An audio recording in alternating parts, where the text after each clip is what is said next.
이 캐치프레이즈로는 국회의원 캐치프레이즈는 1등 달리고 있는 한국당 김학용 의원 나오셨습니다. 네, 당신께 맞춥니다. 안정 출신 김학용입니다. 저 빼놓고 뭐 휴가 잘 다녀오셨어요? 당신께 맞춥니다. 예.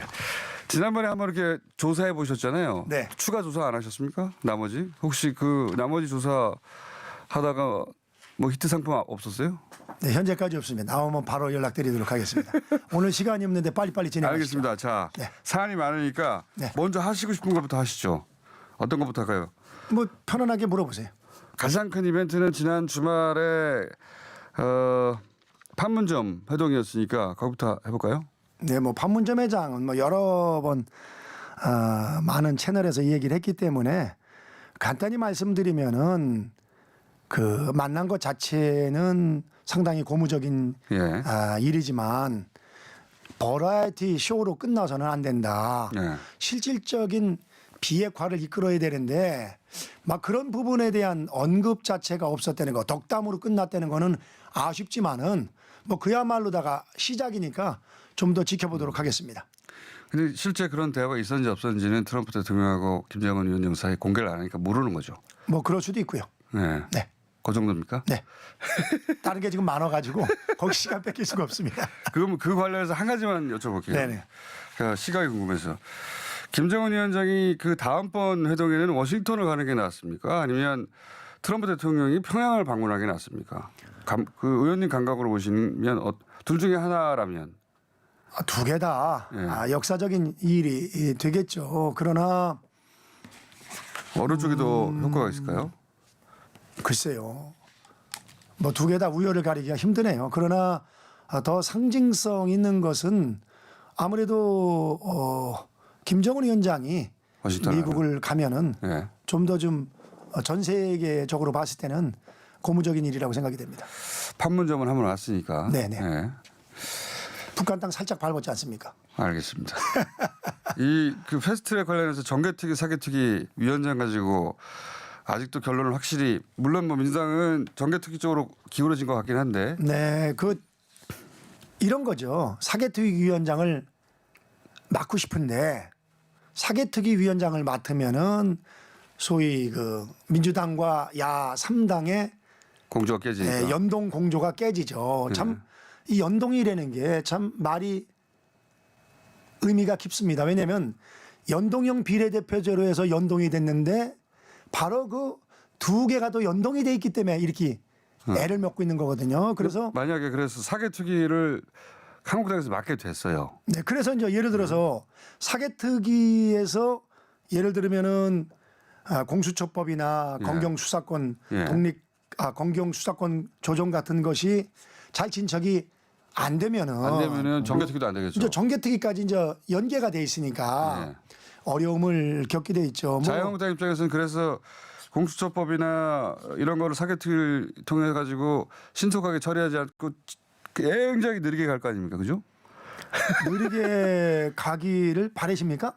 아니 그걸 자유한국당에서 바라는 거 아니에요? 그래서 그건 아니고 이제 이 문제가 대단히 첨예한 문제죠. 그렇기 때문에 아무래도 논란의 중심에 있을 수밖에 없고 뭐 쉽지 않은 문제라고 생각이 됩니다. 그래서 이 소위 정계 어차피 지금 야 3당도 또 민주당과 두 개를 어쩌면 단일 사안으로 지금 보고 있는 거 아니겠습니까? 결국은. 묶여 있는 걸로. 예, 보는 거죠. 그렇기 때문에 이게 돼야 저것도 되는 걸로. 우리 자유한국당 입장에서도 당연히 그 두 개를 같이 봐가면서 할 수밖에 없는 거지. 정치적으로. 그러니까 자유한국당 입장에서는 공수처법에 대해서는 뭐 긍정적인 의원들도 꽤 있는데 그런데 이 선거법에 대해서 대부분 부정적이기 때문에 사개특위에서 제가 다시 말씀을 드립니다마는 예.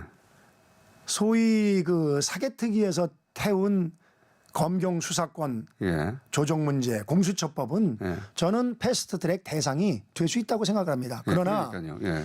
선거법 개혁 예. 이것은 특정 정당에 소수 정당에 유리한 거기 때문에 이건 패스트트랙 대상이 아닌데 무리하게 태웠거든요. 그러니까 네. 자유한국당의 전략은 사개특위의 시간을 지체해서 정개특위도 진도를 못 나가게 해서 둘 다 안 되게 한다 이거 아닙니까? 뭐 우리 당 원내대표세요? 어쩌면 그 전략을 꼭 그런 그런 거죠. 건 아니고요. 꼭 그런 건 네, 아닙니까? 꼭 그런 건 아니고 그럴 가능성도 있죠. 높은 거 아닙니까? 그 높은지 낮은지 그걸 어떻게 아세요?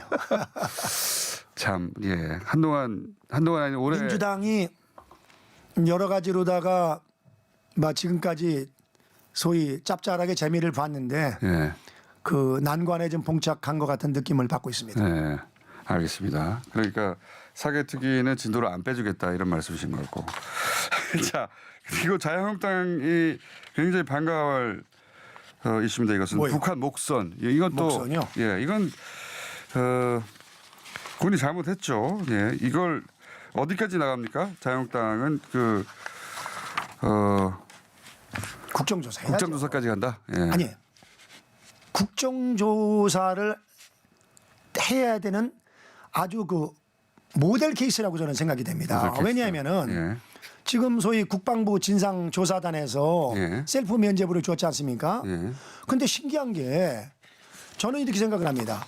두 가지 책임이 있는 거거든요. 하나는 경계를 소홀히 한 거. 예. 그거는 8군 단장에게 책임을 물어서 보직 해임을 했죠. 그리고 노크 기순 때도 별들이 떨어졌었죠. 네, 그렇죠. 예. 근데 이제 이번에는 소위 청와대에 어디까지 연결돼 있는지는 모릅니다만은 소위 축소 은폐 아, 청와대가 의혹을 넘어서 축소 은폐를 지시한 거 아니냐? 네, 국민 예. 모두가 의혹을 넘어서 심증을 갖고 있거든요. 그러면은 국민 모두는 아닌 것 같습니다만 그런 의혹을 가지고 있는 국민도 있겠죠. 네, 예. 상당히 많은 국민들이 의혹을 가지고 있고 또 심증까지 가지고 있기 때문에 이런 부분에 대해서는 해명을 해야 된다. 그리고 아시는 것처럼 아니 그 저 국방부 이번에 단장이 감사관입니다. 부의사관. 예. 부의사관이 축소 은폐 의혹을 받고 있는 국방부 장관 그리고 청와대 안보실장을 어떻게 조사를 할 수 있겠습니까? 그래서 태생적 한고해를 자체 안고 조사기 있었기 때문에, 때문에 어떻게 상관들을 조사하느냐. 네, 그래서 예. 이 부분에 대해서는 국정조사가 반드시 필요하다고 생각이 되고 이 은폐 또 축소 의혹은 저는 이건 국기문란이라고 생각이 됩니다. 그렇기 때문에 이 부분에 있어서는 반드시 짚고 넘어가야 되고 국정조사를 안 받으면은요 아마도 많은 국민들이 이렇게 생각합니다. 아 이거 뭔가 있으니까 떳떳하지 못하니까 안 받는구나. 그렇기 때문에 이건 털고 가는 게 맞다. 그리고 만약에 이번에 해결이 안 된다 하더라도 3년 후, 5년 후, 7년 후에 반드시 이 문제에 대해서는 소위 과거사 위원회에서 또 조사를 해서 신적폐로다가 또 청산 대상이 되리라고 생각이 됩니다. 알겠습니다. 민주평화당 같은 경우에는 5.18 특별법도 같이 처리하면 동참하겠다고 하는데 이건 어떻습니까? 이 제안은. 말이 안 되는 얘기죠. 이거랑 5.18 특별법이랑 무슨 관계가 있습니까? 그건 그거대로다가 자유한국도 관계없는 거 많이 묵잖아요. 그건 그거대로 다 처리를 해야 되는 거고 그렇습니다. 자, 요건 여기까지 하고 시간이 많지 않기 때문에 네. 사안이 많습니다.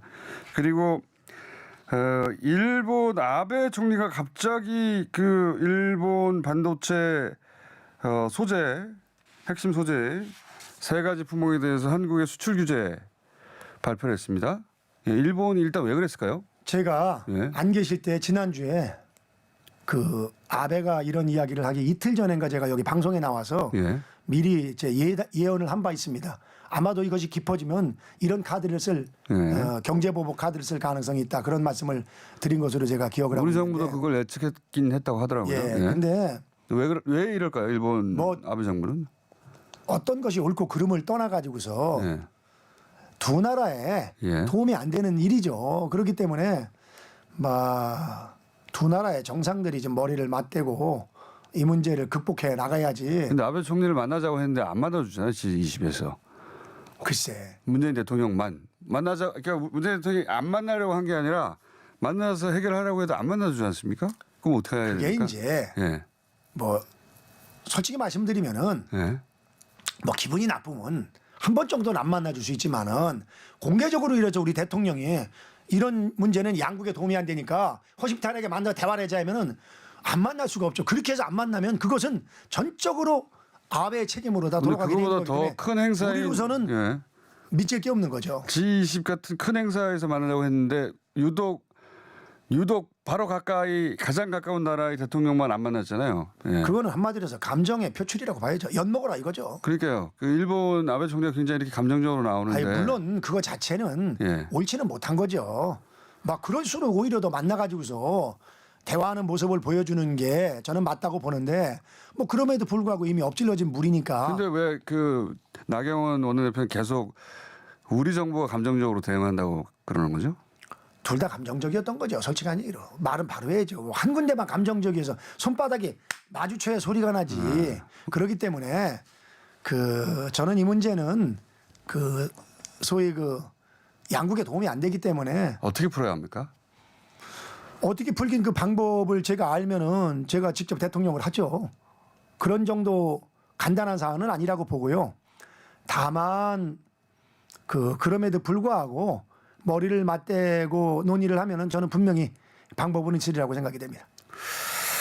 자, 어려운 문제다. 근데 어쨌든 외교적으로 풀어야 된다. 이게 원론적인 말씀이시고. 왜 근데 오늘 그거 안 물어보세요? 제일 제가 힘든 질문 괜히 준비해 왔는데 패스트트랙 고소고발 사건. 그 얼마나 어려운 건데 아침에 일어나가지고 예, 제가 넘어가 드리려고 했는데 새벽 4시 반에 일어나가지고 제가 준비했어요. 스스로 어려운 네. 길로 어렵더라도 들어가시네요. 이거 털고 가야 됩니다. 왜냐면은 예. 이 패스트트랙이 예. 국회 선진화법이 왜 만들어졌냐면요. 그 의원들 4명 왜 경찰 출두 안 합니까? 제가 예. 말씀을 드릴게요. 두 가지입니다. 안 첫 여쭤보려고 번째는 그랬는데. 예.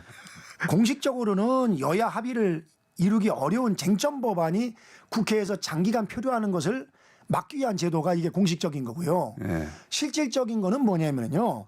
국회의장 직권상정 그리고 다수당의 날치기 법안 처리를 막기 위해서 만들어진 게 선진화법입니다. 예. 그런데 이제 저는 솔직한 얘기로 이 법 저는 옳지 않다고 생각이 돼서 그때 선진화법 반대를 했습니다. 반대 표결을 했는데 예. 뭐냐면 이겁니다.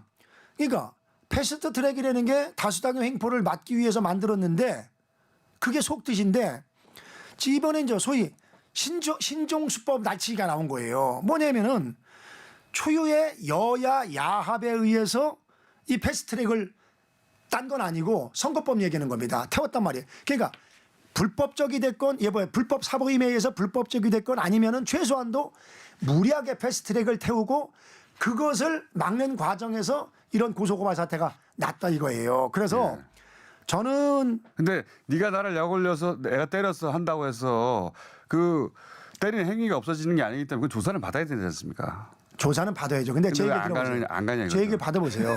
그러면은 예. 이왕 부르는 거 이왕 부르는 여야 거. 우선 골고루 불러야지. 예. 왜 우리 자유한국당만 불러요? 아니 영상에 찍힌 게 너무 확실한 분들부터 부르는 거죠. 아니, 확실하고 안 확실한 게 지금 어디 있습니까 지금? 그렇지 않습니까? 그래서 그러고 두 번째는 4명 야당 부를 때 4명 여당도 같이 불러야 된다. 꼭 4명 부르려는 게 아니라 그래도 적절하게 구색을 맞춰서 부르면은 아무래도 이런 야당 탄압 얘기는 안 나오죠. 그리고 김학영 의원이었습니다. 네. 이거 할 얘기 얼마나 많은데 여기서 끊으세요.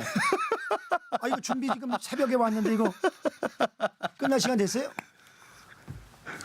이거 장난.